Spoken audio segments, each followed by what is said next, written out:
Welcome to the Longest Turn Board Gaming Podcast. This is episode 5, Railways of the World. My name is Tyler. Hello, this is Kevin. This is Tyson. In this episode, we are going to talk about train games. Woo, woo. Whoa. Whoa, yeah, we're starting with that. All right. We are going to do a feature review of Railways of the World, and we've also been playing lots of train games lately. So let's talk about what we've been playing.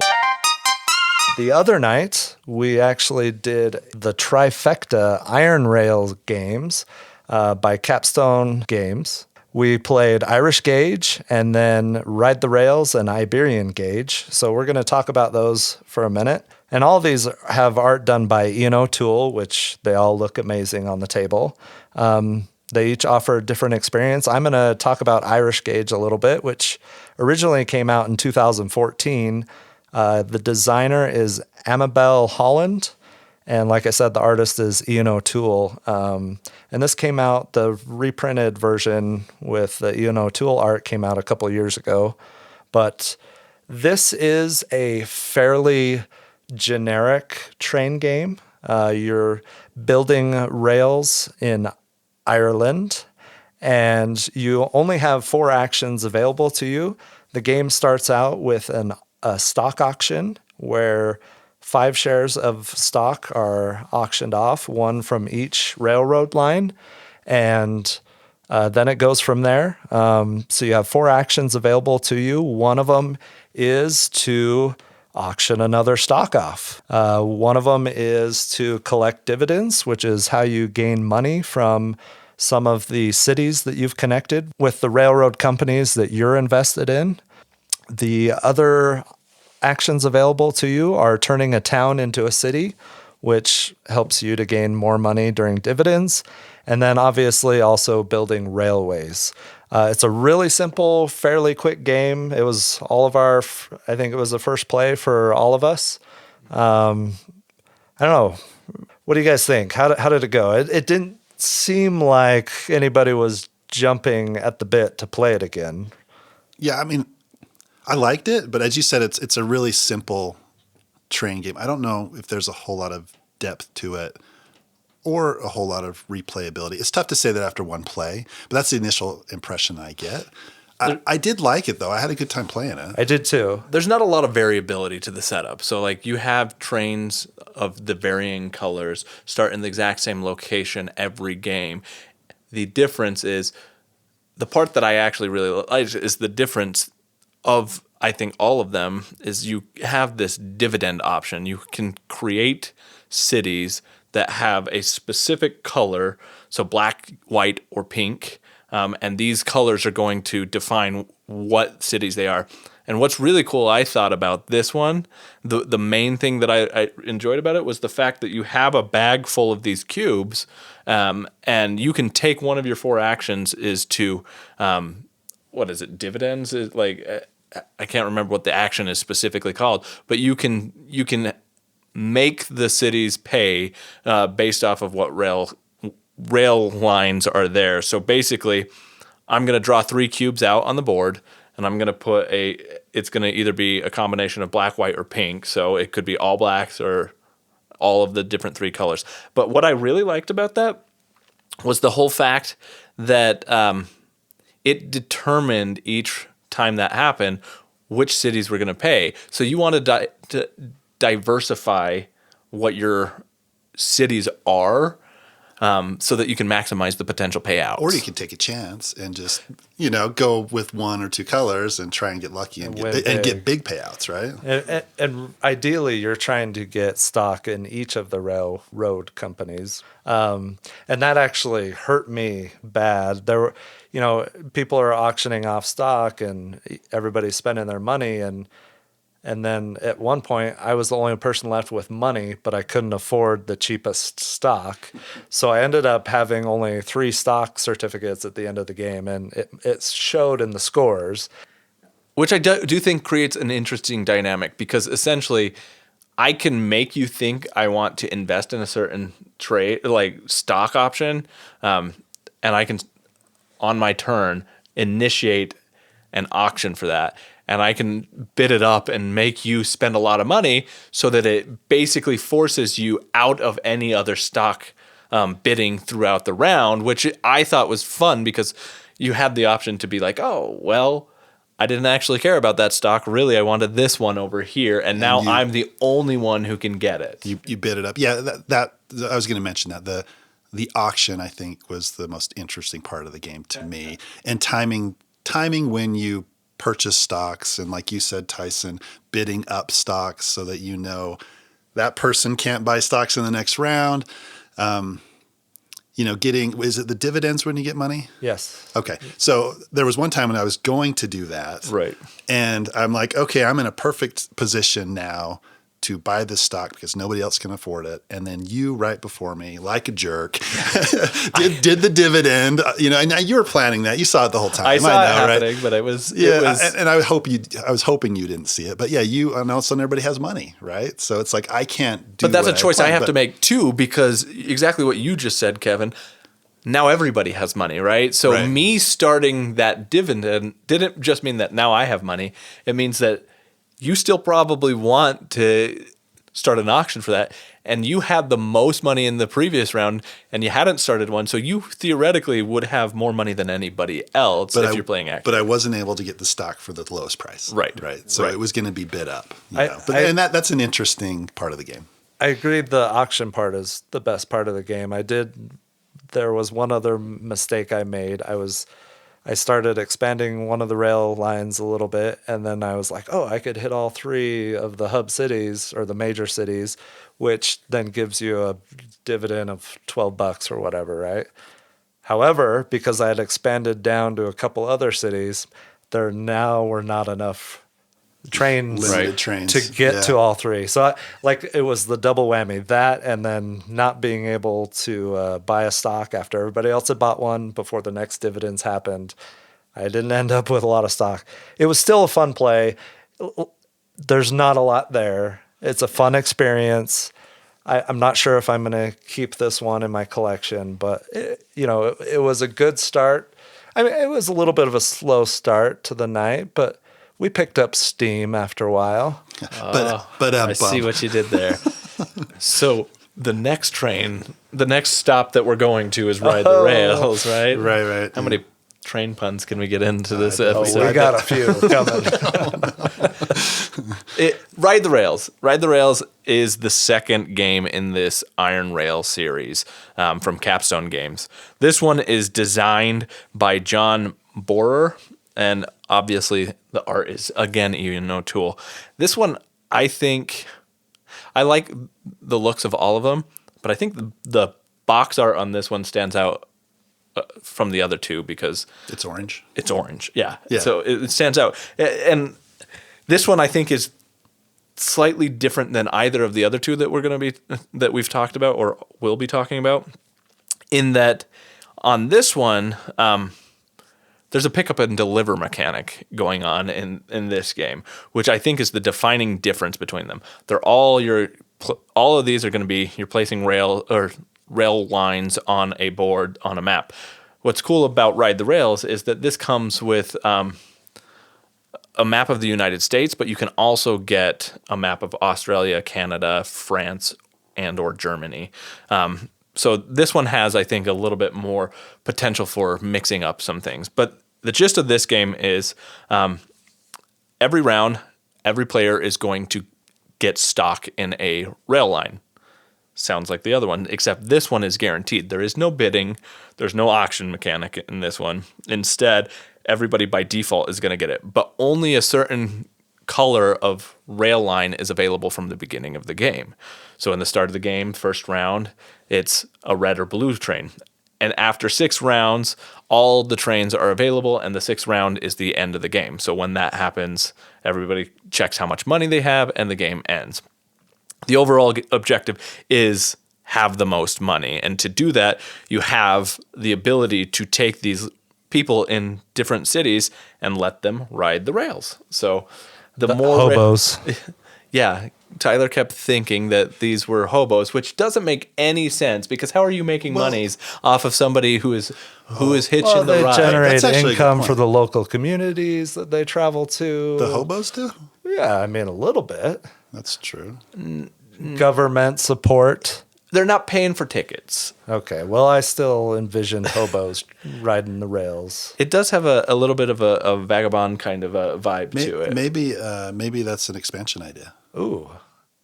Yeah, you want to deliver certain people to them, but you don't want to get too many hop-ons to Nice, your I rail. like it. Yeah. No, that's not included at all in this game, but you're going to take these passengers and get them to a destination city.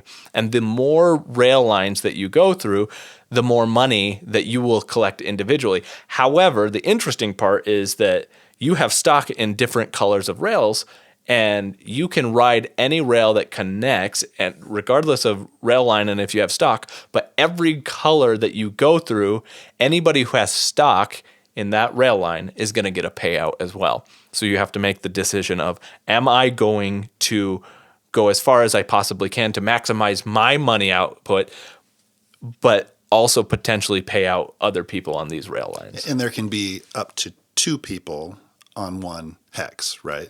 So sometimes you're making the choice, do I take this color or do I take this color? Yeah. Which was an interesting decision because we did do that. Kevin and I had invested in a orange rail line. Which was a terrible thing to do. Which was a terrible idea. It was down in Florida. Yeah, Never I mean- invest in railroads in Florida. Yeah. We didn't, not many hobos were riding on our train. Because there was already a blue line that went that exact way. And so whenever somebody rode the blue line, we didn't get any payout for that Right. on our orange train. But in the end, there was some advantages slightly in that we could say, oh, I don't want to give any blue people. I just want Kevin to get money. And that's better than the winners of this game getting money. So I lost by a little less. Right. Yeah. And 100 points. Yeah, right. I thought it was hilarious that, you know, there's bonus points awarded for connecting a transcontinental link, right?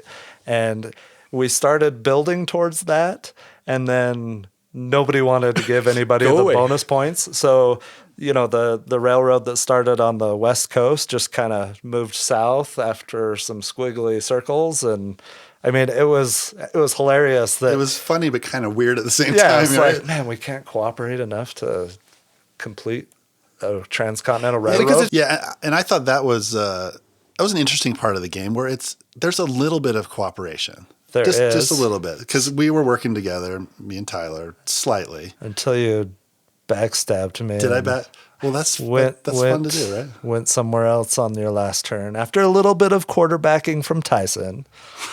Yeah. What did I backstab you? You were in the means to give Tyler the option to make the transcontinental. well, that's not backstabbing. Not if I- that. No, no? you could have delivered a hobo on the Black Railroad line. You would have gotten 21 points, and I would have scored 15, and you went some other East Coast route after listening to Tyson, which is fine. Oh, okay. All right. I don't recall I don't remember. specifics, but- I must have blacked out for a minute. Yeah. I was hot over this one. We were both in dead last positions. So, yeah, we were both in dead last positions. So I don't think that we had a whole lot of chance. So listening to me over Tyler, I think was the right decision, whether or not what I was saying was right. I don't know.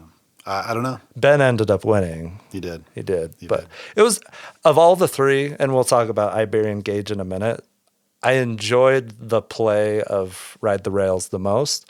And I do think there is more replayability there because of the extra maps that you can purchase. And that was one thing that I was going to mention is that those maps, they're not just necessarily just a different layout that you could play. They each add different types of mechanics. Now, granted, none of these games are very heavy or deep games.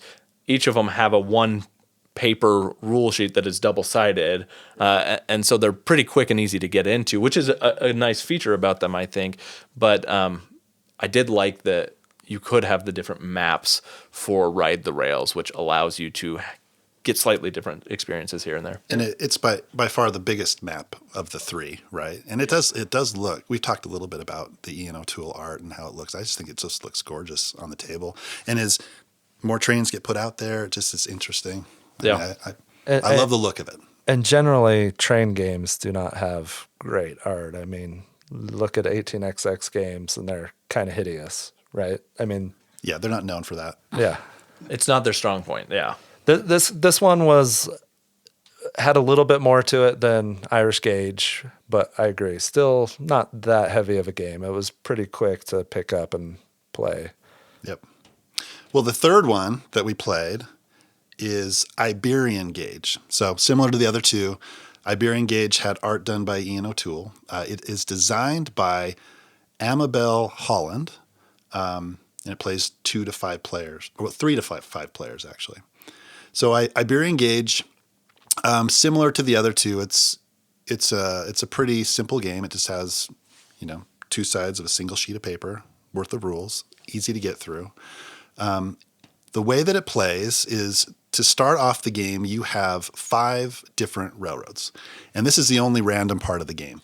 You shuffle those up, and there's a slot next to the board where they fit into, and you put these 5 different railroads next to the board. And there's either 4, 5, or 6 places that you can put cubes in these railroads. So the game plays over, I think it's 10 rounds, and it starts off with the stock phase. So in the stock phase, you will take one of your cubes and you will place it on the topmost section of one of the railroads, like the first available spot. And then if you're the first one to do that, you set the stock price. So I believe it's, from 12 to 18 or something like that. You set that stock price, you bump up the dividend, and then it goes to the next person. They have a choice. They can either invest in the same railroad or they can invest in a different railroad. If they invest in a different railroad, they set that stock price, and it goes around the table until everybody passes. And usually that's when everybody runs out of money and they can't invest in any more railroads. That's the stock phase. And then you build. The next phase is build.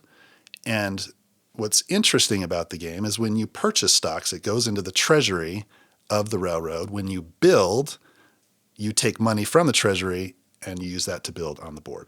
So you go from top to bottom on those railroads, and if you have a cube, you can build, and you just go down until you get through all the railroads. It's kind of rinse and repeat. You build, and then there's maybe another stock buying phase, and then you build again. Some rounds have 2 build phases before a stock phase.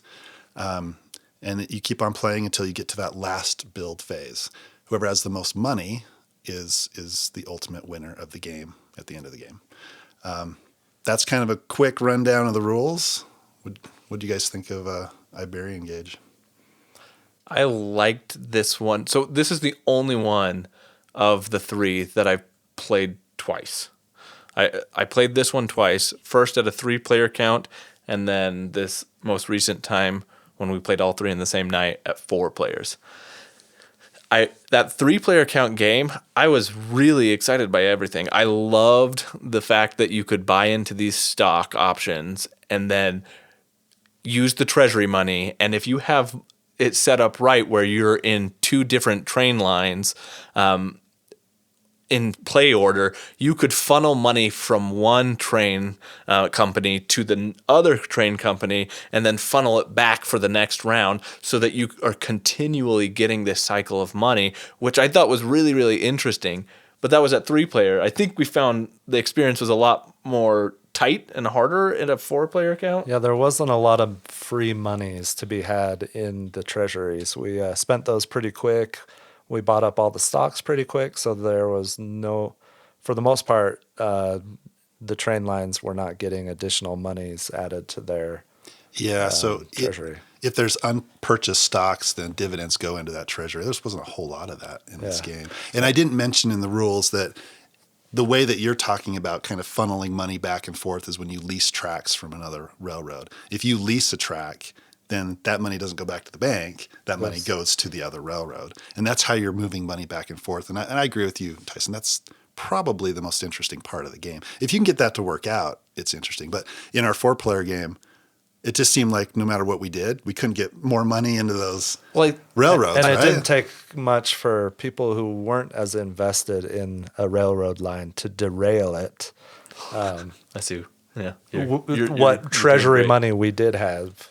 So, and I think that's what ultimately. So, funny story.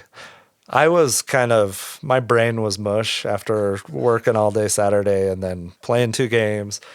After the betrayal, that was my move on the prior game, right? It wasn't a betrayal. I mean, I think I still would have lost by a few points to Ben, but your spirits were down. You were dejected. We get it. Yeah, right. I had lost some momentum, but I was picking up steam. So yeah. Oh my gosh! Keep them coming. Did I already use that one? You did use that one. And you probably won't be the last time either. All these games, can they? I like train games, but these games end in ties, right? Railroad ties. Oh my gosh. That one was the worst one. That was like a really long setup for not a big payoff. Remember how you started this whole part saying, so anyway, a really funny story? Yeah, a really funny story. I want the funny part. We got on a tangent. Well, so funny story. My brain was mush by the time Kevin started explaining the 1-page rules front and back, right? I listened, but I was just like, I didn't put any thought into what the strategy was. And so for the first couple of rounds, I just kind of copied what Kevin did. Well, before long, because there was 4 players and there weren't a lot of available choices in what stocks to invest in, I did start trying to make my own decisions, but Kevin was always the first player. And so he always invested in the one that I was about to invest in. And it turned out that we had the exact same ownership for the rest of the game. And I might as well have gone and taken a nap because we played the same game. We did. And with the exact same outcome. And in the end, we did not have enough money in the treasury that we needed to have money in to connect. And we took a huge stock hit. When you can't build a railroad to a city in a round, it takes a stock price hit. And we took that hit at the end. Ben, who bought this really crummy stock all by himself, started it out weak at the beginning of the game. It shot up at the end and he destroyed us. And I think which was cool to see. It was. It was not cool to see our demise. No. Because we tanked it right at the end for sure. And because of, we ended up basically playing the same and having the same score. Like this of the 3, this is the game that I would like to have a second shot at the most. I had the most fun playing Ride the Rails, but I'd like to play this one again the most and give it another try. See, and for me, I felt so I played Iberian Gauge with Kevin the week prior, 2 weeks prior or whatever. And then we came to this night and did Irish and then Ride the Rails. After Ride the Rails, I would have said, if you had asked me which of the 3 are your favorite, I would have said Iberian Gauge because of that 3-player experience. But coming in and then playing it there in a 4-player game, it was not as great of an experience. I didn't like a lot of what was happening. And part of that, I think, was, you mentioned it briefly, Tyler, that turn order was critical. You were right before Kevin every time. Right after? You were right after Kevin every time. Well, and then I was in 4th. So I had the decision every time to make, well, who do I go with? Do I go with Kevin and Tyler, or do I go with Ben, or do I try and do my own thing? And I had the least potential for being able to make decisions that weren't necessarily obvious. Like there were certain decisions that were like, well, I can't not do this, because there was just some weird decisions to make in the 4th player's spot. And what I didn't like was that it was so hard to get that player order to change, and almost not worth it to get that player order to change most of the game. That's one thing. I think I was first in initiative the whole game, right? Yes. Yeah. Maybe there was one round where I wasn't, and it was probably the last round. It was the last round, which didn't matter. Right? Yes, yeah, because we knew exactly. By that time. Yeah, we knew exactly what was going to happen at that point. We had switched it so that we could get the last 2 remaining stocks. So essentially, what I did was I could either buy a stock in one train at the end of the game, the round before, or I could pass my turn to change the player order and then buy that stock next round. And it would have been the same result. And it would have been the exact same result. Yeah. I think out of the three, I've played Iberian Gauge 3 times now. First was with my family. That wasn't a great experience. Played with you and Dan, and that was a really fun game, even though you ran away with it, but it was a lot of fun. 4-player wasn't great, but I think out of the 3, I like Iberian Gauge the best. The decisions that you make, trying to, it's kind of a cooperative game a little bit until somebody owns more stock and then you're trying to backstab them and drain money out of the treasury. But that cooperative element, that trying to get money back into your, the treasuries where you own stock is just kind of it's interesting. I don't think any of the games really excite me a whole lot. And I don't know how much I'm going to go back to any of them, really. I'm happy to play them, but they don't jazz me up a whole lot. But is it worth keeping that spot on your shelf for Iberian Gauge, or do you need to replace it with something else? I'd probably replace it. Yeah. Of the 3, I like it the best, but I'd probably replace it. So, and I have Ride the Rails, and I like Ride the Rails for its simplicity. The cool thing about, all of these games is basically all the rules are right there on the board for you, basically. And so it's really easy to teach, really easy to get into. So as an entry-level gateway-style game, I think Ride the Rails has great potential for that. And it's not overly complex, and it's not too cutthroat. Like, I think Iberian Gauge has the potential to be more cutthroat than Ride the Rails. I agree, yeah. But there is some competition. So I'm going to hold on to Ride the Rails only because I think, because I bought the Australia and Canada map pack. So I would like to see how those ones play because I have some difference there. But I don't imagine that there's going to be a whole lot of plays coming out of this one, except for with like introducing it to people. Would like to play those maps, and I think if this game, if all of them were available on BGA, we would definitely play them. Oh, absolutely. I don't see my family playing Irish Gauge, so I don't know. I'm probably not going to hang on to it. I was a little annoyed. I came home the other night and I thought I'd lost one of my train pieces. Guess how I found it? I followed the tracks. But then I accidentally dropped it down the stairs. Fortunately, it didn't receive any buck scars. I'm keeping it live and interesting. And I think it's... Wait, is that what it is? I don't know. Yeah, I think you guys are both smiling. Well, yeah. I don't know if our audience is smiling as in... I'm worried about what this does for you. Fair enough. Our listeners are dropping like flies, maybe? No? Ouch. Oh, no. All right. Should we move on? Let's do it. Okay. So another train game that we got to the table is Imperial Steam. And this thing is a beast. It is a complex, tight game. It is from Capstone Games. It is designed by Alexander Humer, who also did the design for Lignum, but I've never played that. The artist is Andreas Resch, and the art is very captivating. He has many credits to his name. I noticed there was Gugong and Paris, and there are... He's the Game Brewer artist. Like, yeah. He does all of Game Brewer's games, essentially. He's got a ton of credits. But for me, like, immediately the art and the design jumps out. This is a beautiful game, and it's a beautiful train game. It's very complex, like I mentioned. It's 2 to 4 players, and it plays in a couple of hours.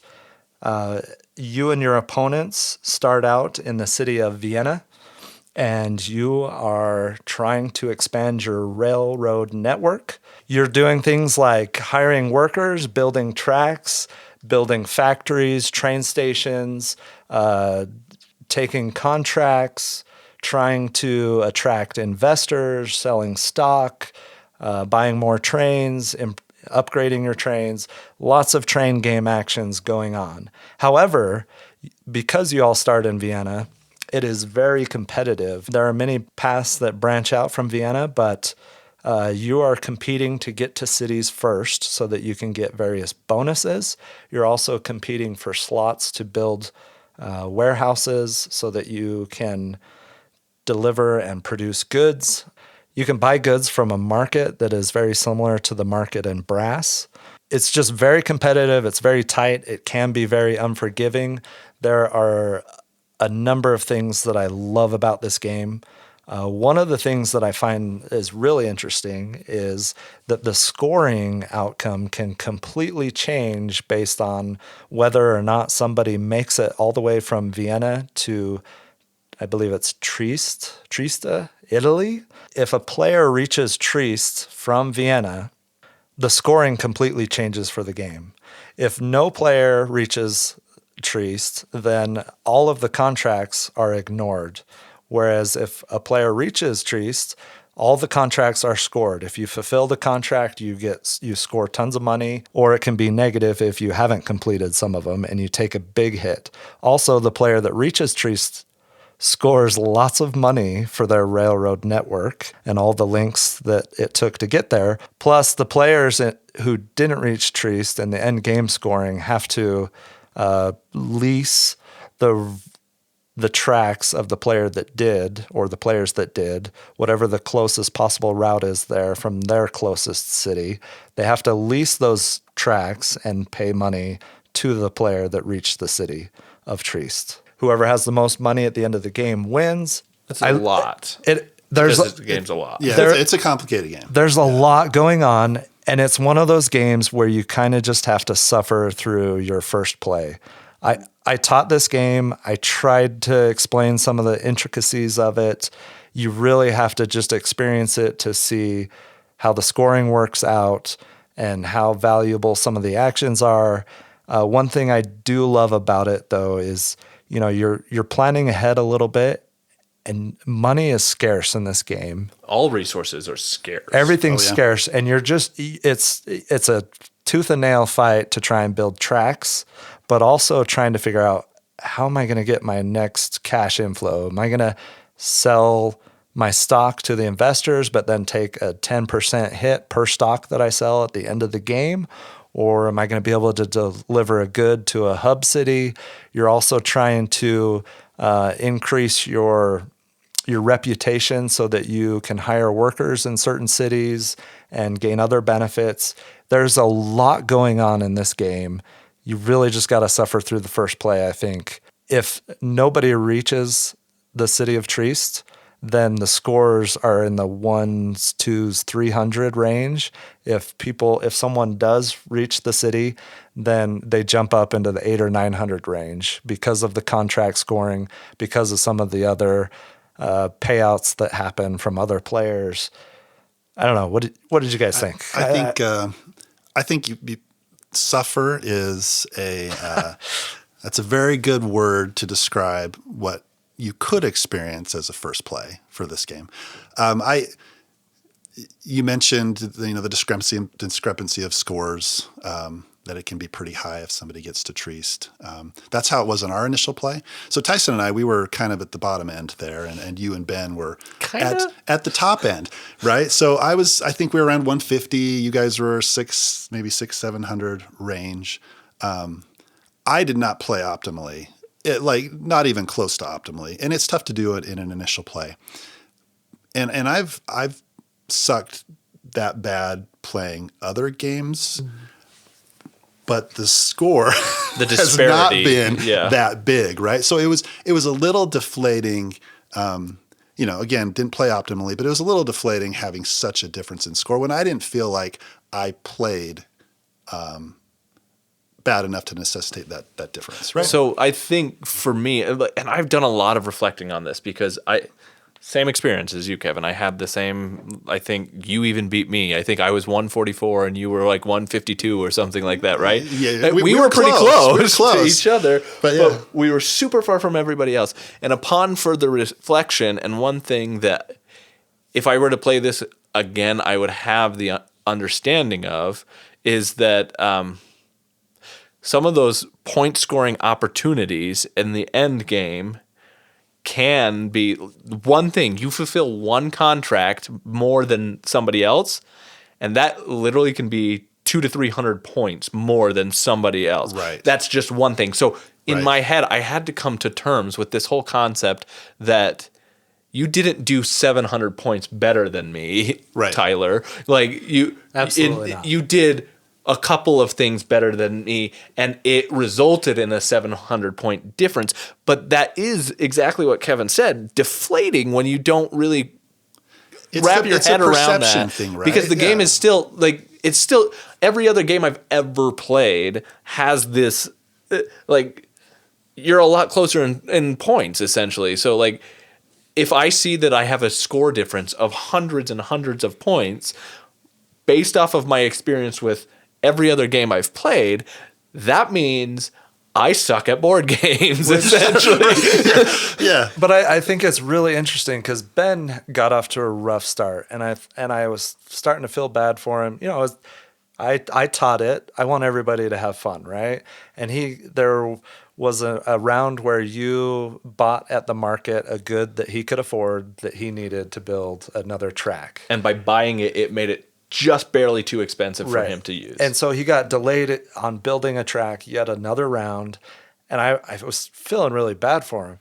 Well, all of a sudden, this game is played over 8 rounds or less if somebody gets to Trieste faster, but a couple rounds later, all of a sudden, he's expanding and building like crazy, and I'm like, I didn't think any of us were going to get to the city, and then all of a sudden he gets there, and it changed the dynamic of the whole game. And we talked about this after we finished. If he hadn't have gotten there, all of our scores, I don't know who would have won.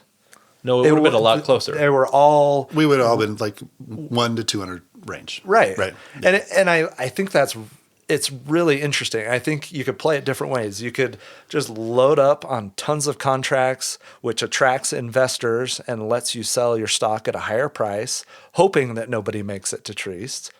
Or, not go that route and try and play it safe. I mean, there's a lot There's going on so there many and there. paths to victory in this game, right? Like there's so many different options that you can take. And that was one thing as I was playing it.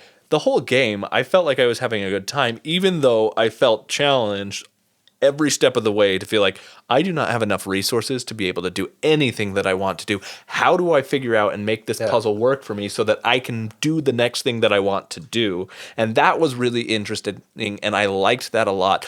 My big issue is you talked about Ben's moment where he had a make it or break it moment, essentially, right? And he ended up turning it around and making it out of that. I had a moment that was in the second to last round where Tyler ended up going in a spot that I was going. He built a factory in a spot that I was going to build a factory. And I was like, oh, that's unfortunate. That's okay. There's 2 spots for a factory there. I can build in the second factory, but I just got to get this one last resource to be able to do so. So I went and I got this last resource. And the very next turn, I didn't see it coming. Tyler had enough to build a second factory in the same place and blocked me out, which totally made it so that experience that Ben had where we thought, oh, how does he come back from this, was the exact experience I was having in that moment. I was like, I don't see a way to come back from this. And it was the end of the game. It turns out I couldn't. And in fact, that very next round, Kevin and I discussed what's the optimal plays for us here. And I had to find ways to use my actions to not lose money. Like More quarterbacking going on. Oh, hell. I'm just kidding. With the point difference of 700s for the lead. Yeah. Quarterbacking on who is not coming in last, right? Yeah, exactly, which ended up being me by 8 points. Yeah. The same thing happened to me, though, earlier on in the game. I needed 2 extra irons to build to 2 cities that I wanted to build to. I took the action to get those goods, and then on that very next turn, Ben built those same tracks, and I was like, "Blah!" And he got the bonuses from those cities. He ended up stealing the factory locations. And I think that's what's so cool about the game is that it does have those moments, but when you're on the receiving end and when you don't know how to play, particularly in a learning game, right? Yes, you don't see, you can't see how to get out of that hole you've dug yourself in. And I tried to cover some of the nuances of the scoring.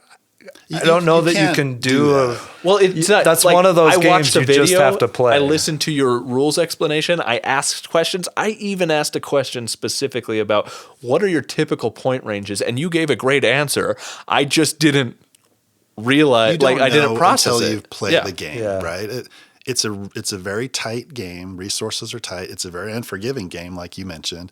It's not impossible to come back from mistakes, like you explained with Ben, but it can be difficult, especially if you haven't played the game before, Right. and it can kind of snowball a little bit. Yeah, and right? it's a long play. I mean, It we is. played 2 or 3 hours. Yeah. It's a big investment time, and to stretch that struggle over that time is a little rough. But with that said, it would reward multiple plays. Like if you And if you don't, then you're going to have the exact same experience the next time you play, if that's a good amount in between plays, because you're going to have to relearn everything. Yeah, so I've had some negative things to say about the game, but I'm interested in playing it again. It's like the On Mars play that we had, and we talked about, hey, we need to play this game right away. So all this time we've invested in it. That was 2 months ago. Doesn't go to waste. That was 2 months ago, and I think we've lost all of that learning, right? Yeah. So This is that type of we game, need to right? correct that with this game. I think we should absolutely play it So- again, and I think it could be a game that makes the rotation, right? The big difference for me, like the one thing that I think will make my experience better, regardless if I win or lose in the subsequent plays, is understanding that difference between there are points scoring opportunities for literally hundreds and hundreds of points. So 1 to 300 points is not out of the range of possibility if you're able to get one thing more than your other player. So to make and understand that, for me, helps me understand that I am not a terrible sucky board game player. It's just this game has a lot of point scoring opportunities in big ways. Well, usually you're not. Thank you. I couldn't wait to get this game. I've been excited about this game since I saw it announced. I finally got it at the table. The table presence is awesome. The components are nice. The art's beautiful. I loved it. It immediately, I mean, it's a short list. We're coming up on the end of January, but it immediately jumped to the top of my new to me list for 2022. And I could very well see it, staying there in the top 5 by the end of the year. I can't wait to play this game again. Every single turn and every single decision, I loved the play. And I had gone through it the night before to try and learn it so that I could teach it. So I had a leg up for sure on the overall experience of the game, but I can't wait to play it again. Yeah, that's why I think my second play, third play will be a better experience, just because I know what I'm getting into this time. Yeah. Right. You know what to kind of look out for, and like you said, Tyson, if you lose by 500 points, it doesn't mean you're a terrible player. So there you go. Not necessarily. Not necessarily, right. All right, another train game that we've been playing quite a bit lately, actually, is a game called Railroad Inc. Very loose definition of a train game here. We've been playing it a lot on BGA, which is a fantastic implementation of the game. The way that the game plays is you have 4 dice that have various railroad tracks, either straight or curved, and then there's other dice that have roads. There's a bridge with a railroad going underneath it. You roll these dice, and then you have to draw on your board whatever you rolled. So it's a square, it's like a grid that you're drawing on. There are exit points on the grid that are either a road or a railroad. And you have to connect to either an existing railroad or road that you've put on the board or one of these exit points. So you roll the dice, you draw on your board the routes, and then you do it again. It plays over 7 rounds unless you play with an expansion, and that typically reduces the rounds to 6. The expansions add different things. You can be drawing rivers on the board. You can be drawing lava flows from a volcano. You can there's meteors that can come down and destroy your tracks. There's different rules associated with all this stuff. There's a ton of other expansions that I haven't even explored yet, but things that you can throw into the game. It's a lot of fun. I've had a good time playing it. What do you guys think of Railroad Inc.? I think it's been a blast to play. I particularly enjoy playing on Board Game Arena. You mentioned drawing volcanoes and drawing. I love just clicking a button. It is nice. It is nice. Clicking a mouse click and adding my feature and not having to draw it. And it plays really fast. And I can, select and then, change my mind and move it somewhere else. So I don't have to use an eraser. It's a lot of fun. All the expansions are great. My favorite one is the volcano one. I think it's really fun trying to fit this growing volcano in the middle of all of your roads and tracks and trying not to destroy them when you have to build it in certain directions. And I don't know. It's a fun game. Yeah, I love the fact that everybody has the same pool of dice. Yep. Right? Yeah, and you get to the end of the game and you look at everybody's boards and it's just vastly different, right? Yep. Like the routes people take are completely different. The way people think about the game is just different. It's fun for me to see that. And I actually like the physical version. Yeah. I like drawing the routes and, actually doing that. It's kind of, for some reason, for me, a little bit relaxing. It's just kind of a fun game for me to play with my family. My wife loves it. My daughter loves it. That's a part that I actually enjoy about it. But there is a benefit to the BGA version where you're just clicking. You can undo. You don't have to erase. It's a lot less messy. We've played Yeah. together 22 games. That doesn't mean I've played 22 games. How many? Just checked. I've won 0 of 22 games. This goes back to you sucking at games, right? Yeah, exactly. That was a little harsh. I'm sorry. I was a little harsh. Yeah. Wow. How many of the train games that we've talked about have you won? Actually, I have not won many. So that is true. That is true. Of the 22 games, so that says something, right? Like, I've not won a single one of these, but I've played 22 times, and I enjoy this process every time. It doesn't matter if I win. Now, I am a little bit salty about the last game we played because I was doing so well. At the end of the game, I had 59 points. The next person below me had 49 points, down to like 20-something points. I was like, I got this. Somehow Kevin pulls out 70 points in the last round. And I was like, what? This is my one chance to win this game. Everything worked out perfectly for me on that game. I had the river that went all the way along the board, and then the last river die that was last river ruined me. Was perfect to get me to the edge, and I think you get bonus points for completing from edge to edge, right? That's what I had very few open connections, and it just worked out well. So That's like you played a great game, but it just worked out perfectly for me. You played amazing. I saw in the 5th round your score was high. Yeah. Yeah. And I was like, Tyson looks like he's got this one. It was like the other day when we finished Azul and I scored 100 points and I was like, I freaking got this, man. This one was mine. And then Kevin scored 102. Like, which scoring 100 points in Azul never happens. Yeah, right? I mean, and those two people in the same game. Yeah, I mean, unless you're tracking how many tiles are left in the bag with a spreadsheet, I mean, yeah, those are good scores. Those are great scores. But I think that says something about Railroad Inc., though. Like I said, I think the fact that I've played this game so many times, never won it, but keep coming back to it, and the fact that it's different because you can add all of these different expansions and styles of plays.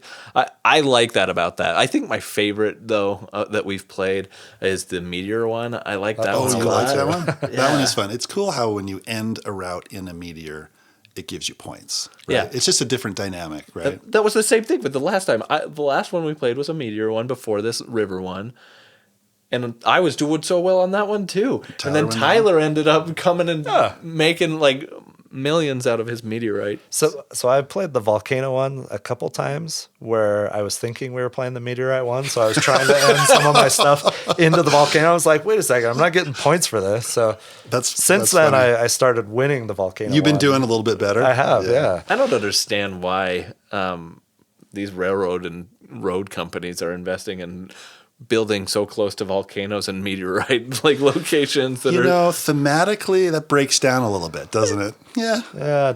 A little bit. you know. But it's such a quick, Oh yeah. Oh, it's easy, awesome. simple design. I mean, it's a lot of fun. Yeah, I bet they had a Kickstarter not too long ago, and I ended up backing that Kickstarter. It comes with this awesome box that you can put all the expansions into, and then it comes with just a ton of these mini expansions that are just 2 dice in these little tuck boxes.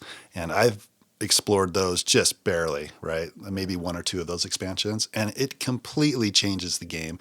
Changes how you think about the game, how the scoring works. It comes with these mega boards. Haven't even played with those yet, but they look awesome. Oh, cool. Yeah, We should play with those maybe is it still in the filler weight? Yeah, it's still in the We filler should do weight, that but one night. I'm sure I haven't read the rules, but I'm sure it adds to the length of the game a little bit. But yeah, I should definitely bring that, as long as you're okay with physically drawing on the board. You know, I might get a scribe. you might get Logan down here to help you out. Do that. Yeah, Yeah, all I've got is the base game, and I think that's just got the rivers. you get the deep blue one. edition. I don't know if that's the base game or not, but yeah. Yeah, it's one of the 2 originals that came out, the blue and the red, and then through the Kickstarter they have the yellow and the green. Are we talking about Pokemon again? Or somehow? We transitioned to Pokemon. You're keeping up, so yeah. So that is Railroad Inc. All right, so that about wraps up all the train games we've been playing lately, except for, of course, Railways of the World, which we're going to jump into now. We're going to kick that off with a rules overview by Kevin. Welcome to the age of railroading. You are a railroad baron making profits by delivering passengers and finished goods. The potential earnings are great, but who will be the most successful? You decide the best routes and build track. You run the railroad and deliver the goods, thus capturing that share of the market for your railroad. As your network of rails expands across the countryside, you invest in newer, better locomotives to deliver the goods faster and farther. Can you rewrite the annals of history and engrave your name alongside the world's greatest railroad barons? Railroads of the World is designed by Martin Wallace and Glenn Drover and originally came out in 2005 under the name Railroad Tycoon. There have been a number of versions that have come out since then, ending in the most recent version in 2017 called Railways of the World 10th Anniversary Edition. To start Railways of the World, a map is selected and goods cubes are randomly placed on each city on the board. All other game components are placed next to the board within easy reach of the players if possible. Railroad operations cards are then set up based on player count, and all players are given 2 railroad barons, which they select one to be their secret objective during the game. Railways of the World is played over a number of turns until a certain number of empty city markers are placed on the board based on player count. Cities are empty if they no longer contain any goods cubes. Once the endgame is triggered, the current round ends and one more turn is played. A turn consists of the following 3 phases. First is the first player auction, second is player actions, and third is income and dividends. The first player auction is pretty self-explanatory. Players go around the table clockwise, outbidding each other until everyone passes except for one person. It's important to note that nobody starts with money in the game. Anytime you are required to pay, you must take out a bond. One bond will give you $5,000 and can never be paid back. After the first player auction, players will then take a player action in a clockwise direction, starting with the auction winner. Player actions include building tracks, urbanizing, upgrading engines, delivering one goods cube, or selecting a railroad operations card. Building tracks just means you select a hex on the board and place a track hex, paying the requisite cost. Up to 4 tracks can be placed on a single action. Urbanizing means you select a gray city and place a new city tile on top of it. You then place 2 random goods cubes on that city. To upgrade your engines, you pay the cost for the next engine level to the bank. For each engine level you have, a goods cube can be delivered 1 link of track. Delivering a goods cube means you select 1 goods cube from a city and deliver the cube to a city that has the same color as that goods cube.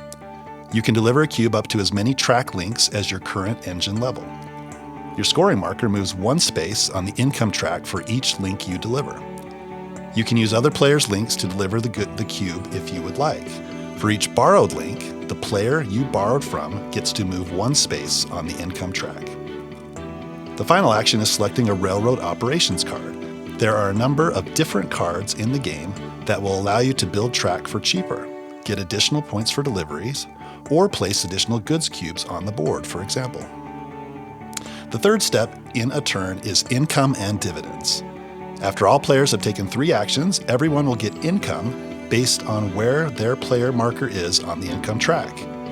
After income is received, players pay $1,000 for each bond certificate that they have taken during the game. If you don't have enough to pay for your bonds, you need to take out another bond to pay. Turns continue until, as I mentioned before, a certain number of empty city markers are placed on the board based on player count. After the game ends, Rail Baron cards are revealed, and players get points if their card is fulfilled. Players then lose 1 space on the track for each bond they have taken out. Each space on the income track is 1 victory point.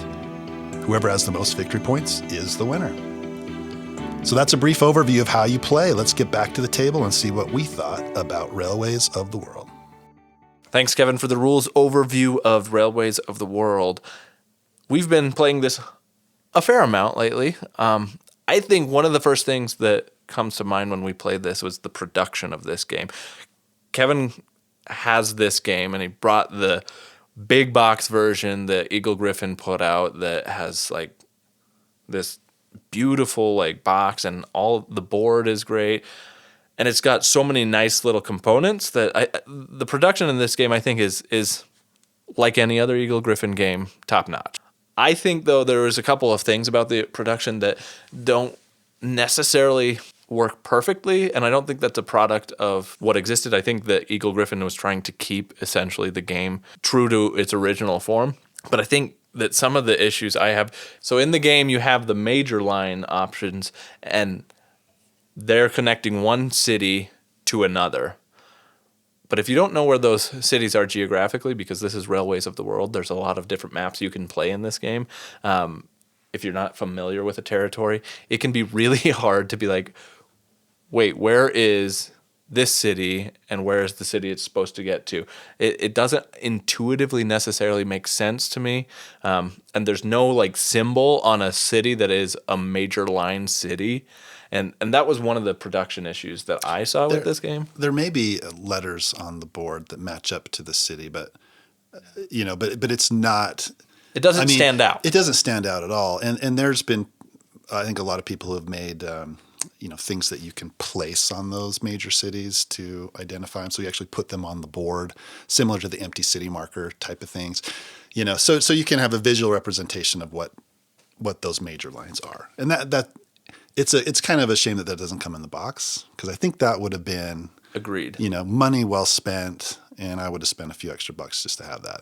Yeah, no, and that was exactly my experience with this game, is that I felt like the production overall of this game is high quality. There's a lot of great bits and pieces, and the trains look great, and the even those empty city markers are really fun to have. They're clear and easy to sight on that board, but there was just a couple of things, mainly the fact that there are some symbols that it's hard to locate. Or like if you're building a rail to a city, and the connection that it makes is under that city, it will cover up the name of that city.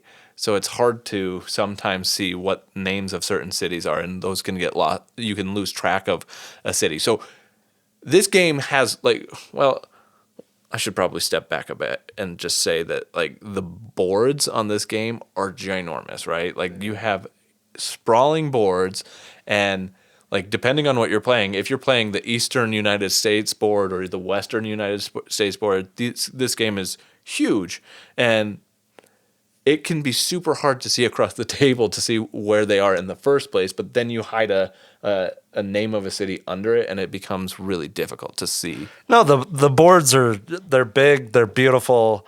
The art's not quite as pretty as Imperial Steam or other games that we've seen, but it still has an impressive presence on the table. Yeah, it does. I love games that just look kind of epic. Mm-hmm. Right. And I love this game where you're putting tracks on the board, you're putting trains, and as the game goes on, the board looks better and better, right? Everybody's just going everywhere. I just think it looks really cool. So the fact that the board is enormous is, I don't think, a negative for me, other than not being able to see the other side as easily as maybe some other games. Well, and if you're familiar, as you become familiar with the game, that becomes less and less of an issue. So it's not like that big of a deal. But I didn't.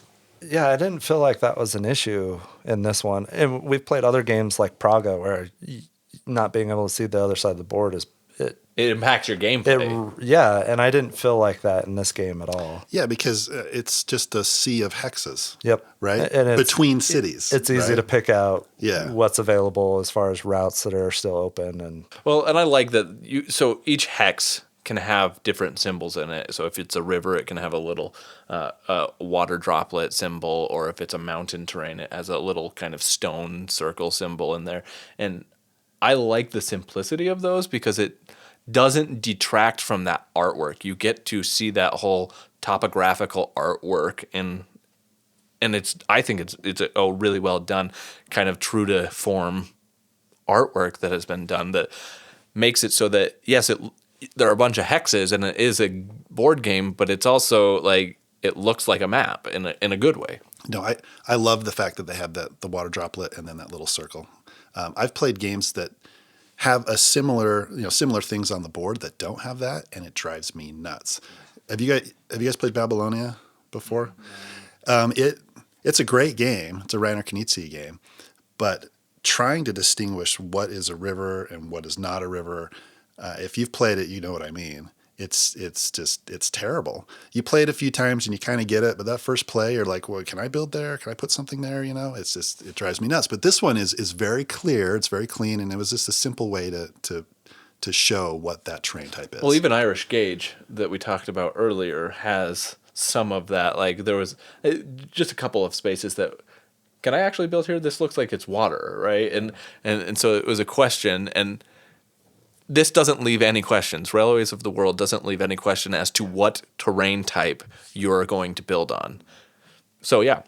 One other thing production-wise that kind of drives me crazy when we're playing the physical version, you can put a new city tile on top of a gray city. But there's you don't see what connections are coming out of that once you place that on top.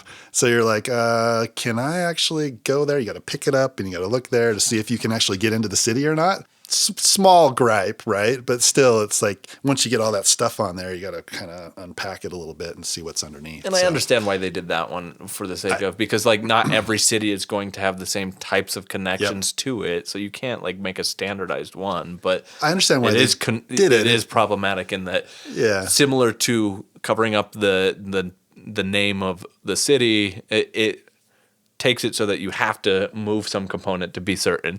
Right. And if that's... Which, I mean, that's a small... But really, it is a small gripe. It is, except for if it's in a gameplay standpoint where you're not sure where it is or what I can do, and I have to go show I'm possibly going to look at this location, which means that I may be building there on my next turn. So small gripe, but something to think about for sure. Overall, I think the production is great on this game. Let's move on though to the gameplay itself. There's a lot to like about this game, so let's start with what we like about this game. Kevin, do you want to tell us some of the things that you kind of like about this game? Yeah, absolutely. There's a lot that I like about this game.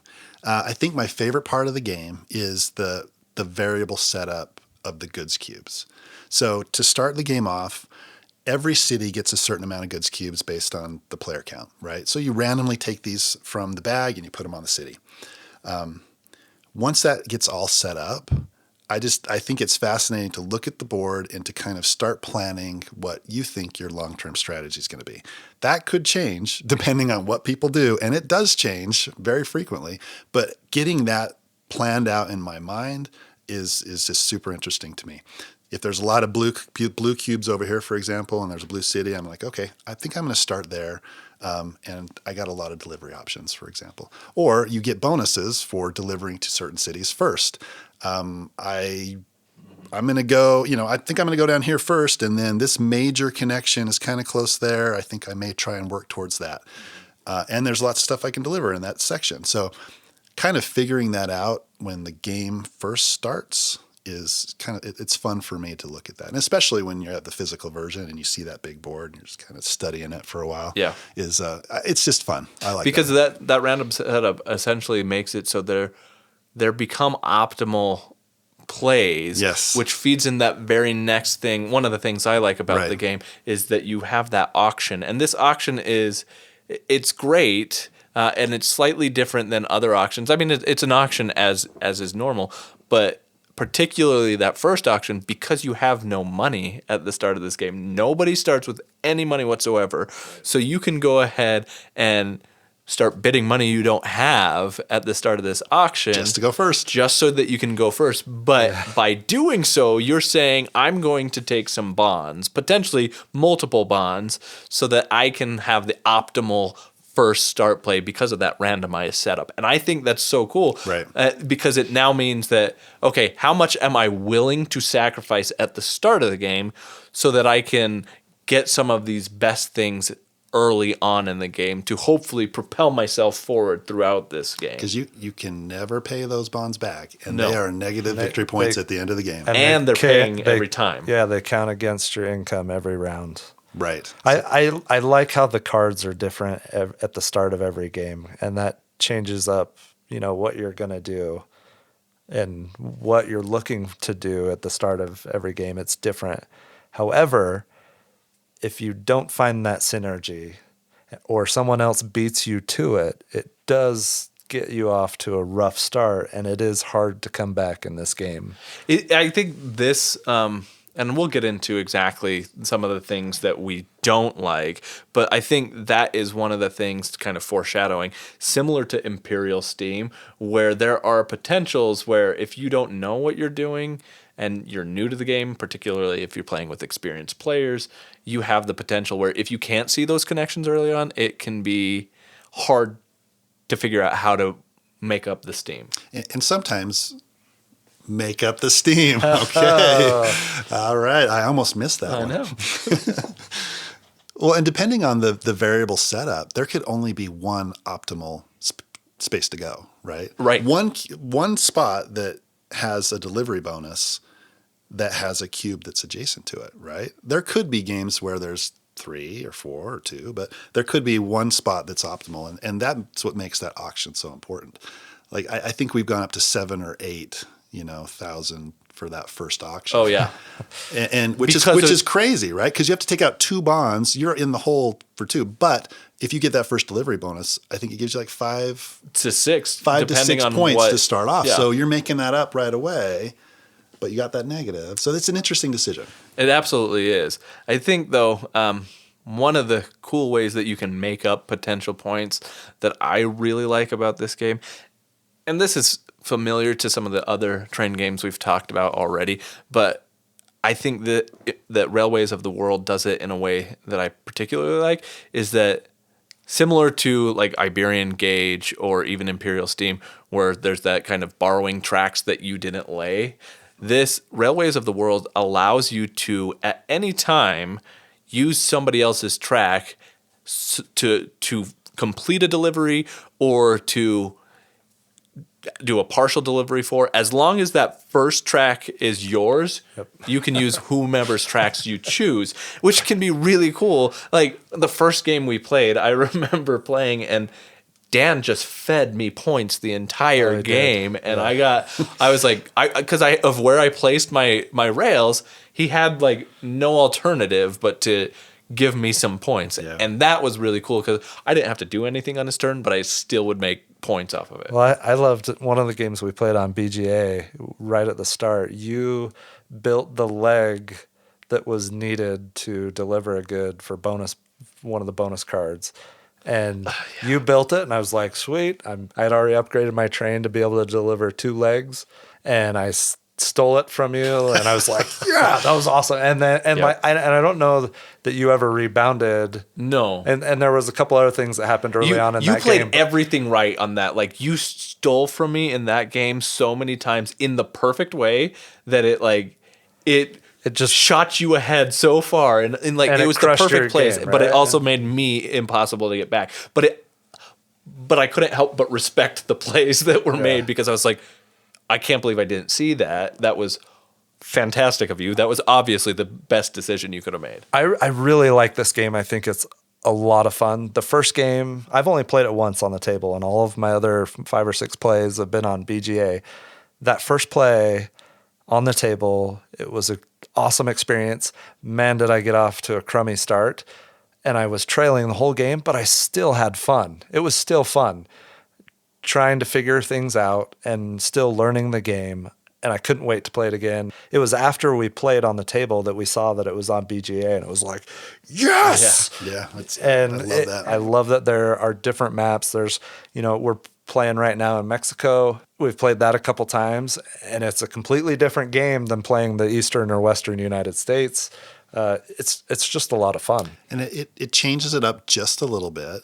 There's a map, the Portugal map. I love the Portugal map. A Vital Lacerda design, which I think that one probably switches it up the most out of any that we've played so far. Yeah, it had those weird maritime lines. The maritime lines, yeah. And it's just interesting. There's a lot of different mini expansions you can throw in there. The rotors, the mines, I think we're experimenting with now. Oh, yeah, I forgot to use, we can use those. Yeah, I know. Yeah, which just switches it up a little bit, what makes it fresh and fun, right? So one thing, and this will lead into some of the things I think that I'm not so fond of the game, is you brought up the rotors, Kevin. And the rotors are cool because they essentially allow you to kind of have a single city that is typically only one color, right? It's say it's a black city, so you could only deliver black goods to it. But by putting those rotors in it, you can sometimes get that every time a good is delivered of a rotor color, so it adds half of that city becomes a different color.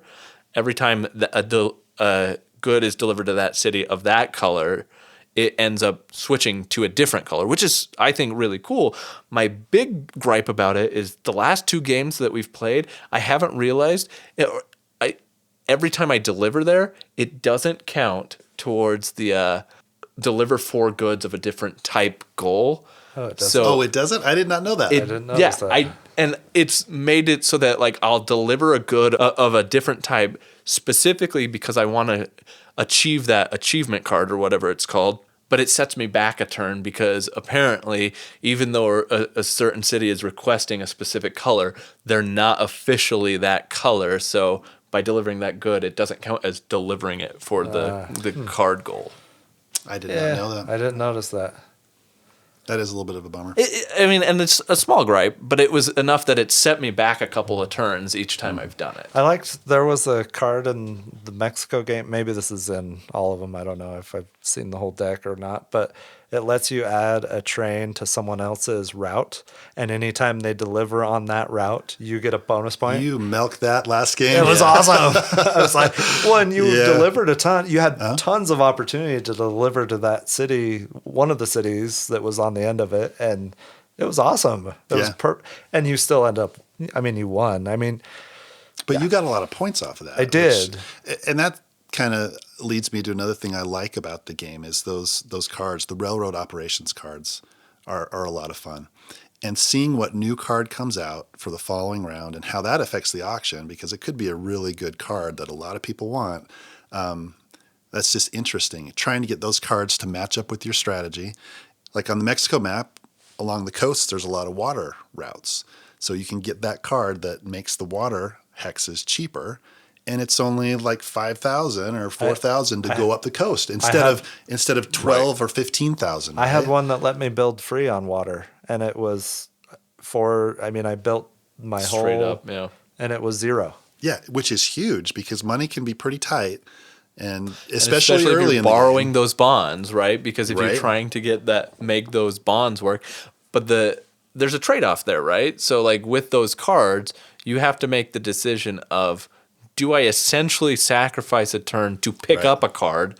Because I can't do anything else but just pick up a card. Mm-hmm. So I think in this game, there's a lot of little crunchy decisions to be made throughout it that makes it really satisfying when your plan comes together. Like when Tyler had those turns that were just the perfect plays. They ended up working out just right. And like I said, I couldn't help but respect the plays that he made, even though they were awful to me. And it can be a little frustrating. Like we're playing a game on BGA now, and you guys completely shut me out of that lower right corner of Mexico. Yes, I did. You went deeply into debt to Yes, do I it. did. Like you have like 10 or 11 bonds or something, but I'm kind of by myself down there now because you guys shut me out of there. But I feel that's, like I'm kind of blocked out of it too. I got to one city, but I don't think I can expand from there. So I think without you're set up coming pretty across from good, the other Tyson, side. but you have a lot of I debt. have a lot of debt. There's right? that trade-off. So like my whole intention with that was I want to ensure that you guys have to use my railways to be able to get anywhere between there, and it blocks certain like longest major lines out potentially. Not But quite. you're only going to have a few $1,000 each turn. Exactly, For the that's next, the problem. 2 or 3 turns. But it doesn't right? pay off. I also think it's interesting with the smaller Mexico map is we don't spend as much time up front upgrading our trains. Right. It's more about, hey, securing the route, getting a spot here before it gets blocked out. Then later on in the game, I'm going to upgrade my train so I can start delivering longer routes and scoring points that way. Which is why the different map sets are so cool, because ultimately those maps and the way that cities are spaced out, the way that they're configured, end up creating a lot of variability and unique styles of play. So I think that covers probably about all of the things for now that we really enjoy about this game. Let's talk a little bit about the things that maybe we don't enjoy as much. I'm going to throw this to Tyler. So one of the things that I don't necessarily love is that I feel like at about 50% or maybe 2/3 of the way through this game, it's usually pretty obvious who's going to win. Or there's at least one person that is, for the most part, out of the game, no matter what they do. You know, if in a 4-player game, it might still be between 2 people. A 3-player game, maybe, depending on the map. But it's fairly deterministic. Whoever gets out ahead, whoever starts, has the least amount of debt, but is still delivering really long routes and scoring points that way. I mean, there's no catching them at that point. There's not a lot of bonus points to be had. Even if you do complete a major route, it's just hard to catch up to someone once they get ahead, especially early on when they get their income ramped up right away and you're still making like $3 for the first couple rounds because of a mistake you made or just there wasn't an optimal play.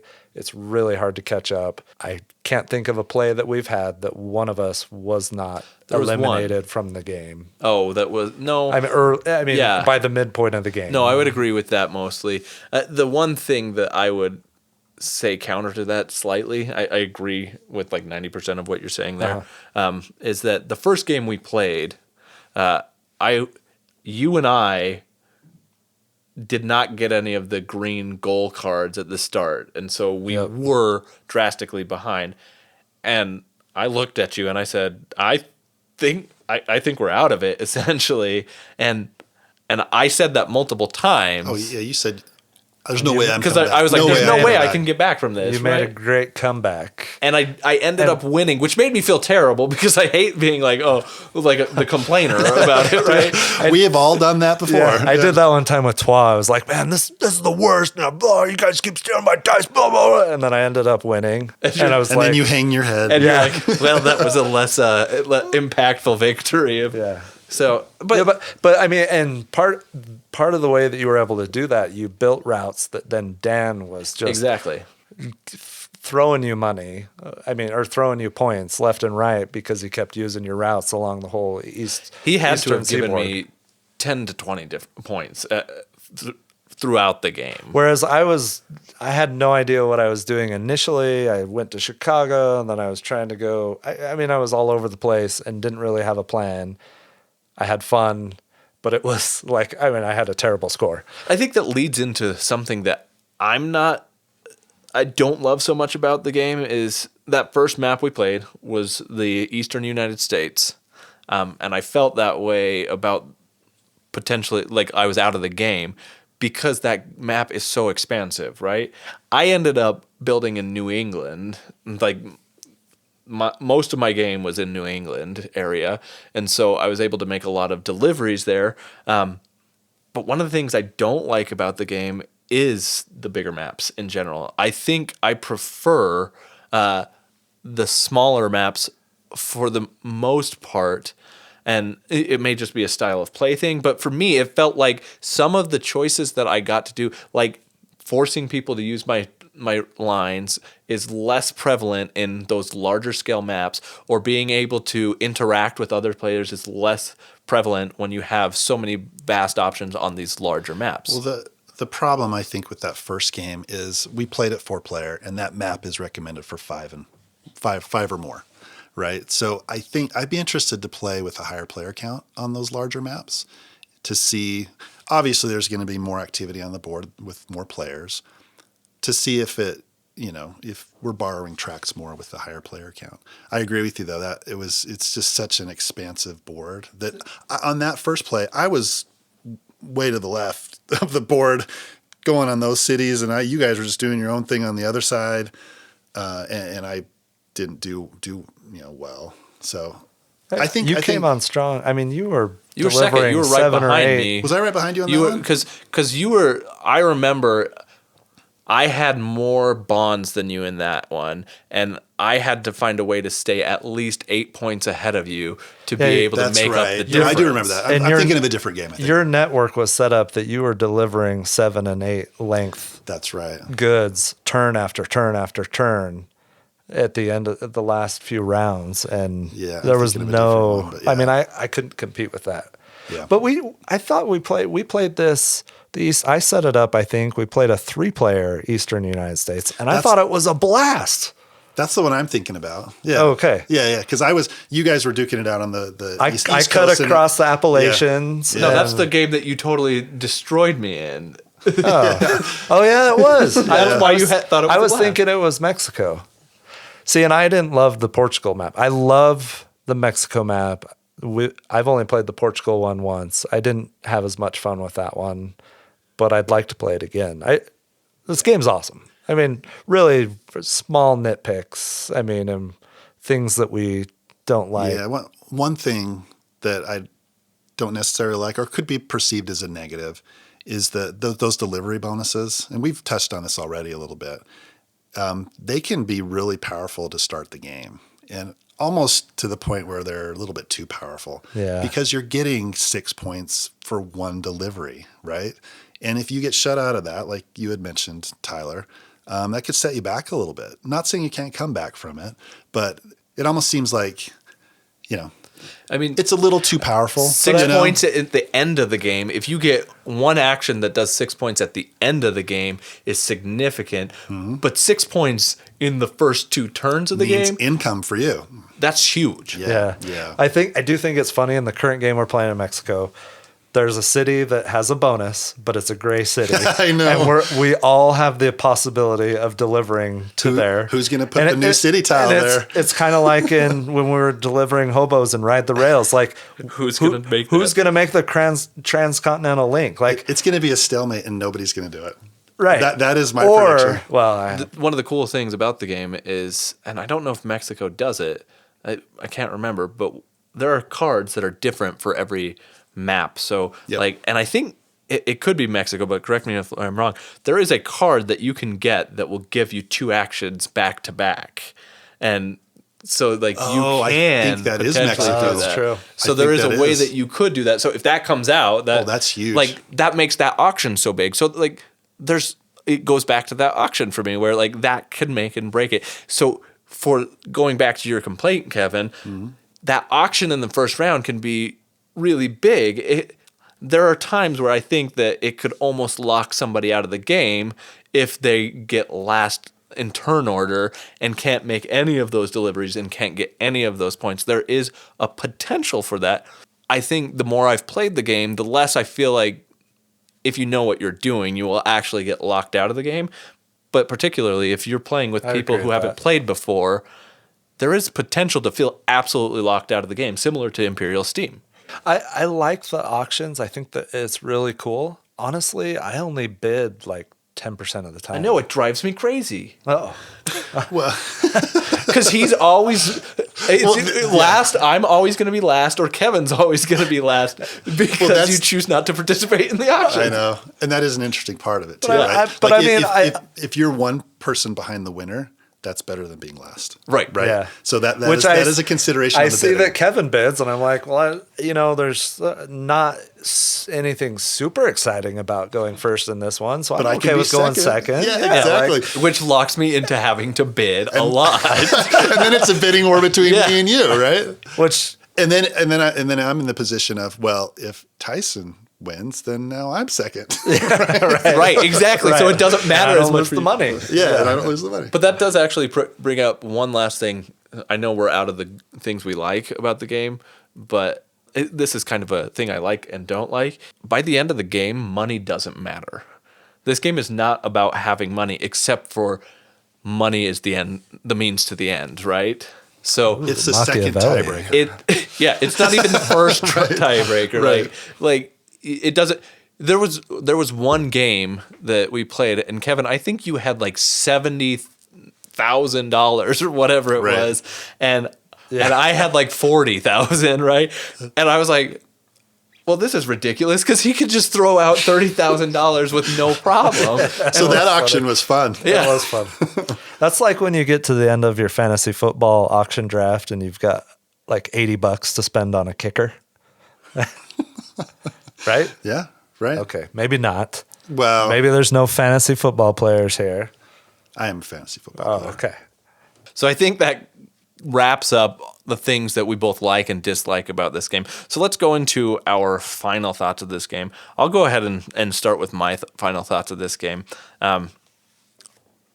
Ultimately, I think this game is great. I think there's a lot to love about this game. I think that with the variety of maps that you can choose from, with the different styles of play, the different cards that come out with each of those maps, the auction that I have talked about already at length, there's so many different things about this game that's really nice. I think they all work well together. All the mechanics kind of are cohesive. I love that there is a fair amount of player interaction. It's not just a solitary game. You have to pay attention to what other people are doing on their turns and have to, in turn, make sure that you're playing in a way that they can't come back and steal it from you like Tyler was stealing, like reaping the benefits of my actions. And so I love that about the game. When it comes down to it, if I were to rate this game on our scale of 1 to 5, I would go ahead and rate this game at a 4.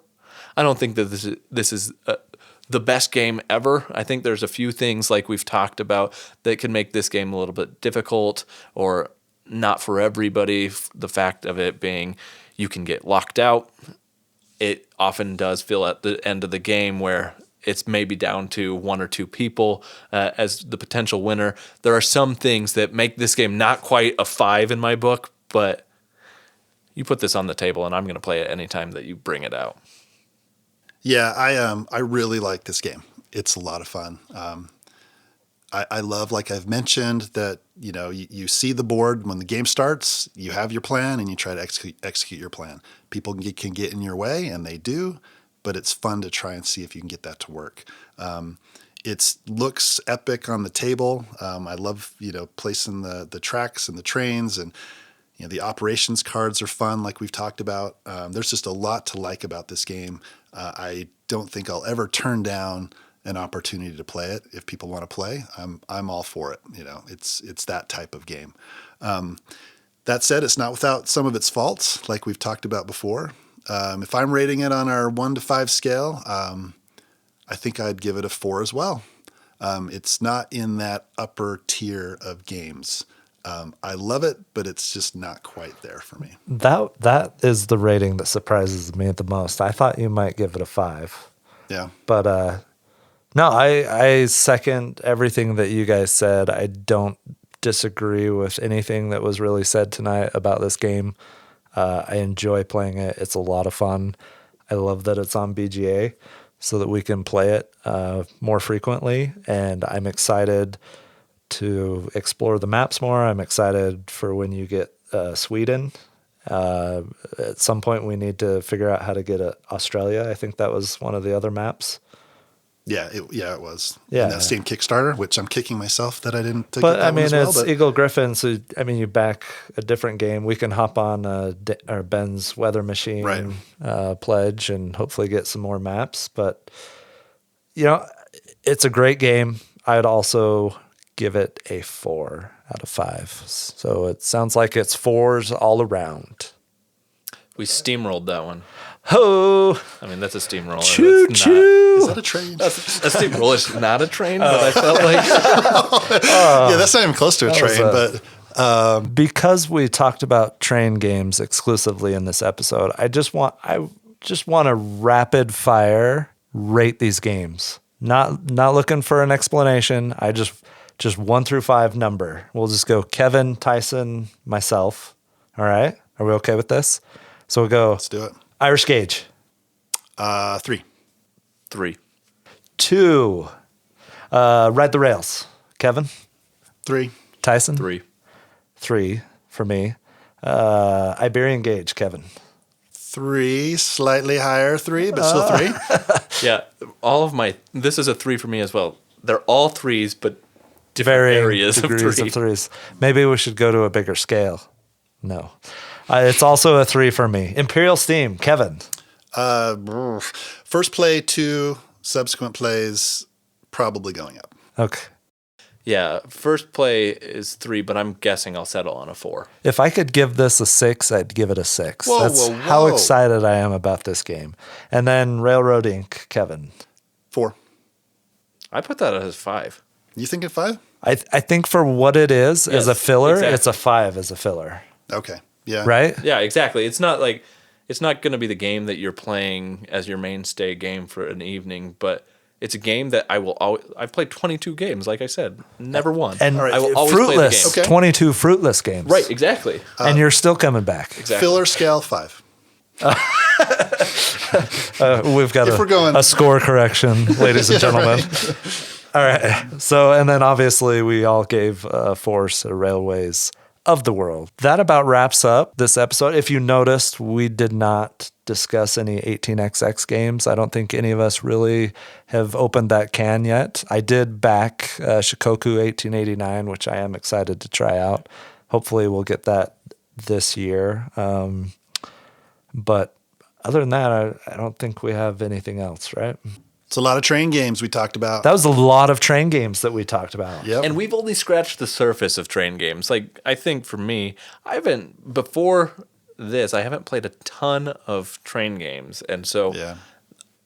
I think that after all of the train games we've just discussed and played, I'm more interested in checking out more of these. Yeah. I think of all the games that train games we played, I choose Railways Imperial Steam. of the World.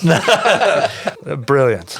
Wonderful. Thanks. And we left games like Ticket to Ride Off, Oh, Great classic. Western Trail. I mean, there are other train games. I mean, games with trains. Games with trains. that yeah. we could have talked about. Absolutely. Yeah. But yeah, I'm looking forward to exploring more of this genre.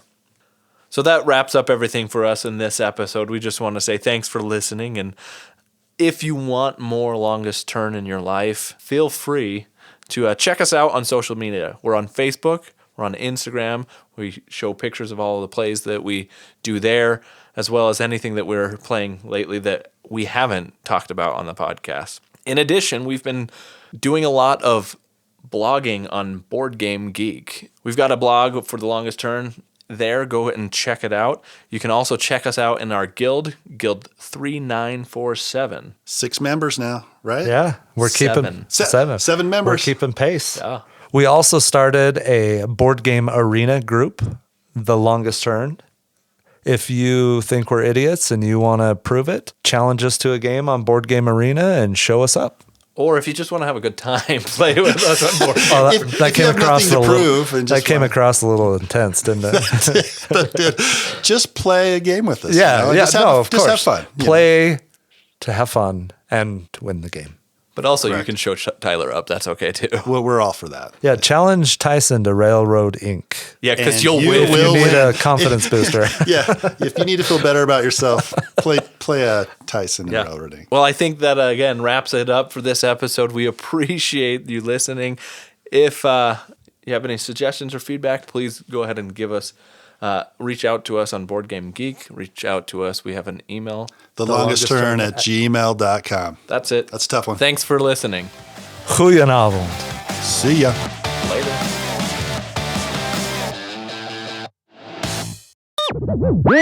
To start, This is Tyler. this is Kevin. This is Tyson. My name is Tyler. This is Kevin. This is Tyson. I did it wrong. I did it different. Yes, I did it wrong? What did I do? Okay, we'll start over. I'm like fumbling all over myself. At least in the formal parts. Formal fumbling? What? I don't. We're good. We just cut the 310 to Yuma. Nope. Nope. I went maybe the flattest one yet. Training day? All right. Training. Nice. That one was actually pretty funny. Yeah, whatever, Tyson. If we were going to just name movies, might as well make it funny. Stop stealing my steam. Still continuing with this. All right. Thanks, Kevin, for the rules overview. No, I'm not saying Were you that. just making fun of him again? Yeah. No, It's continuing. I, My gosh. that wasn't. That was my not my Imitation of Tyson. me. Imitation No, of Tyson. no. There was a dumb-sounding dinosaur. like Well, now we're on to production. yeah, some Disney character of some sort. Barney. Tyson's turned into Barney. Hey, kids. Big purple dinosaur. Thanks, Kevin, for the rules explanation of Railways to the World. To the world?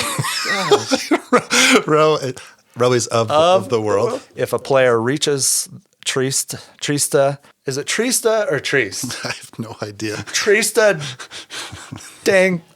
I don't know. If a player reaches Trista, Is it Treast or Treast? Well, like we've said, that wraps up everything for us. Well, I think that wraps up. derailed. That was a train wreck. Oh, dude, there's so many and they're so terrible.